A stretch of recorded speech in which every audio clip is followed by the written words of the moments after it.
अस्सलाम वालेकुम व्यूअर्स, मैं हूँ शाकिर सोलंकी।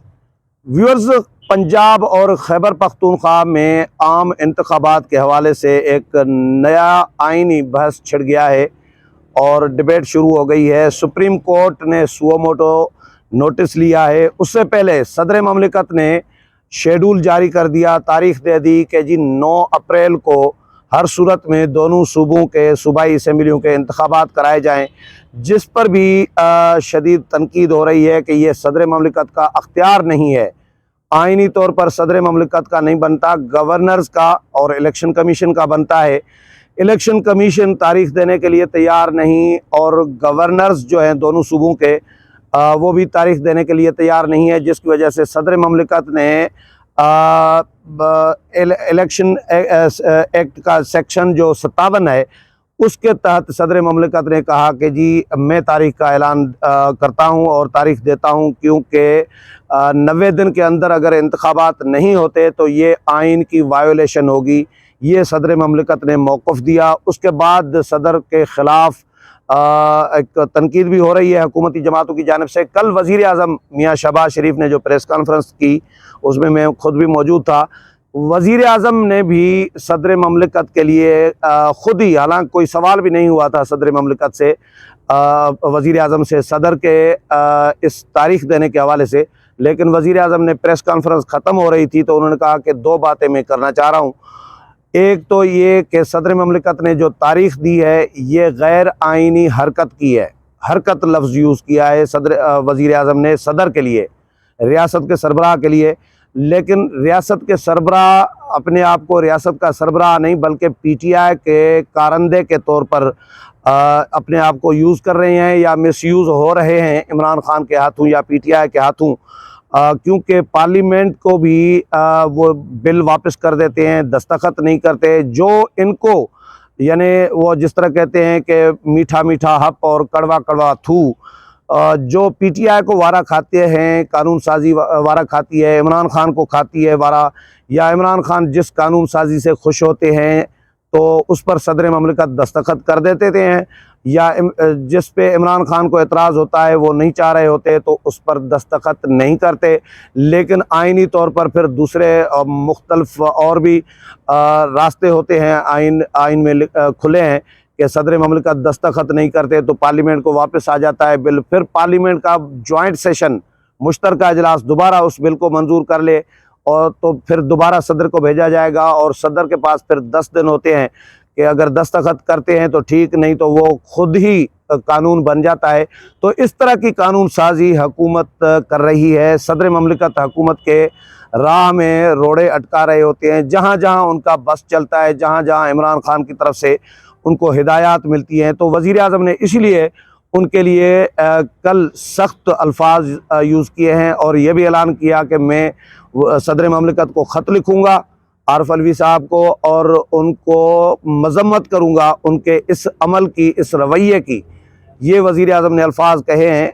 आज फिर वज़ीर आज़म ने एक इजलास बुलाया और अपनी पार्टी के सीनियर रहनुमाओं का और आइनी माहिरीन का, उनके साथ भी मुशावरत की है। आइनी हवाले से क्या कुछ किया जा सकता है, वज़ीर आज़म क्या कर सकते हैं इसमें सदर के इस तारीख़ देने के फ़ैसले के ख़िलाफ़, तो इसका जायज़ा लिया गया है और मज़म्मत भी की गई है कि सदर ने गलत काम किया है हुकूमती मामलात में और इलेक्शन कमीशन के मामलात में, सूबों के मामलात में सदर ने मुदाखलत की है।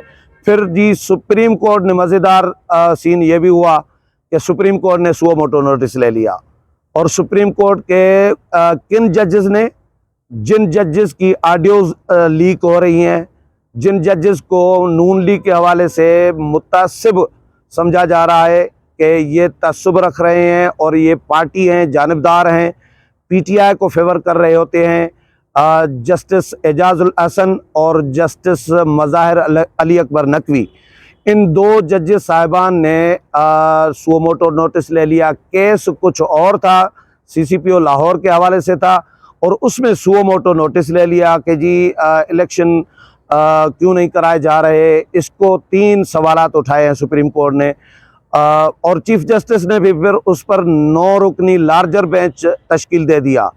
अब उस लार्जर बेंच पर तहफ़्फ़ुज़ात न सिर्फ नून लीग की तरफ से और हुकूमती जमातों की तरफ से आए हैं, बल्कि bar council, Pakistan bar council और सुप्रीम कोर्ट की जो बार एसोसिएशन है, उनकी तरफ से भी इस पर तहफ़्फ़ुज़ात का इज़हार किया गया है इन दो जजेस की वजह से पूरे लार्जर बेंच पे। और पाकिस्तान बार को एक रेफरेंस भी आया है, एक एडवोकेट ने रेफरेंस भी एक वकील ने दायर किया है, और उन्होंने तो एक इन दोनों में से एक मुअज़्ज़िज़ जज के लिए उनकी जायदादों के हवाले से बड़ी डिटेल उन्होंने दी है कि कहाँ कहाँ इनके प्लाट्स हैं, और 3 अरब रुपए से ज़ायद के असासे इनके उसमें शो किए गए हैं। और उसमें फिर हेरा फेरी का भी बताया गया है कि इन्होंने पहले इतनी दिखाई थी, फिर बाद में उसमें चेंज करके, तब्दीली करके इतनी दिखाई गई अपने घर की जो मालियत है, और फिर तीसरी मरतबा भी उसमें 72 करोड़ रुपए इस तरह का मुख्तलिफ जो उसमें हेरा फेरी की गई है अपने गोशवारों में, असासों में जो जमा कराए जाते हैं। तो एक तरफ लार्जर बेंच पर एतराज़ात आ गए हैं दो मुअज़्ज़िज़ इन जजेस की वजह से, जस्टिस एजाज़ुल हसन और जस्टिस मज़ाहिर अली अकबर नकवी की वजह से, और जो रेफरेंस भी आ गया है।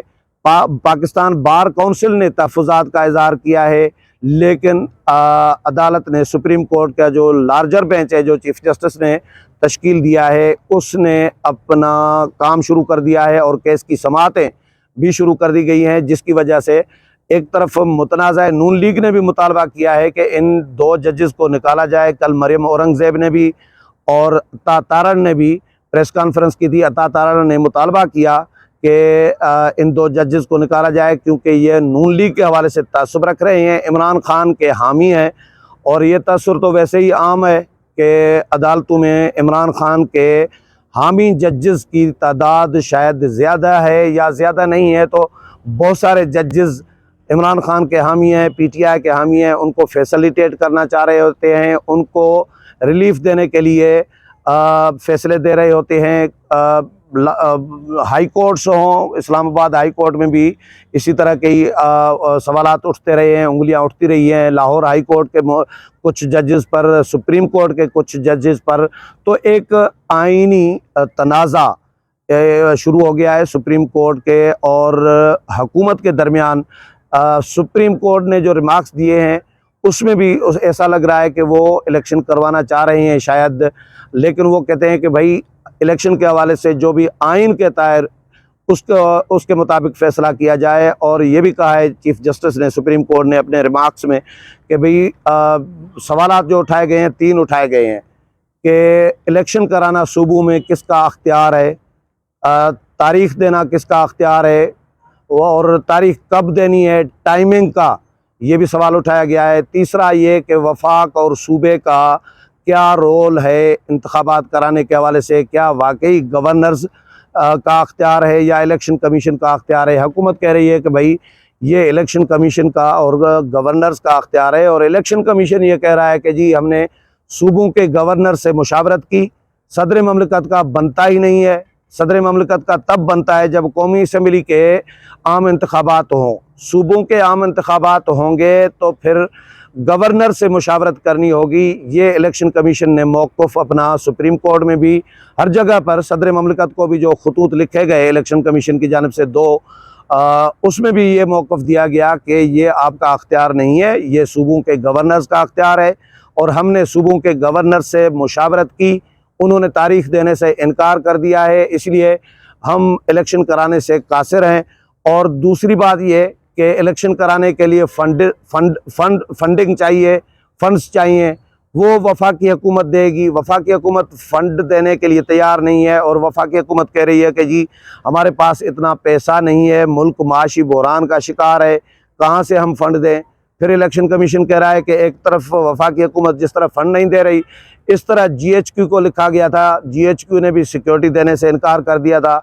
तो इलेक्शन कमीशन का मौक़िफ़ अपनी जगह पर दुरुस्त है कि भाई वफाकी हुकूमत फ़ंड नहीं देगी और GHQ फ़ौज नहीं देगा, नहीं दे सकता, तो फिर हम कैसे इलेक्शन करा सकते हैं। ये इलेक्शन कमीशन का माहौल है, मौक़िफ़ है। लेकिन सदर ममलिकत ये कहते हैं कि भाई नहीं, इलेक्शन कराओ और 9 अप्रैल को कराओ। और सुप्रीम कोर्ट के कुछ मुअज़्ज़ज़ जजेस साहिबान जिनके लिए तअस्सुर ये है या हुकूमती जमातें कहती हैं कि वो मुतअस्सिब जज हैं, तअस्सुब रख रहे हैं, नून लीग के हवाले से इमरान खान को फैसिलिटेट कर रहे होते हैं, इमरान खान के फेवर में फैसले दे रहे होते हैं। और नज़र भी आ रहा होता है कि लाहौर हाई कोर्ट में पेश नहीं हो रहे होते, किसी भी अदालत में इमरान खान पेश होने के लिए तैयार नहीं होते, लेकिन उनके वारंट गिरफ्तारी जारी नहीं किए जाते।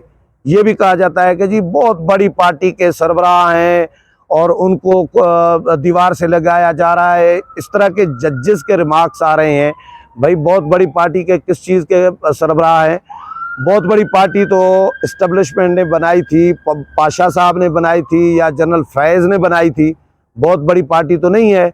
ये तो मसनूई एक जो पीटीआई को जो फ़रोग़ दिया गया मसनूई तरीके से। काफ लीग भी किसी दौर में बड़ी जमात थी, तो काफ लीग का आज हशर क्या है?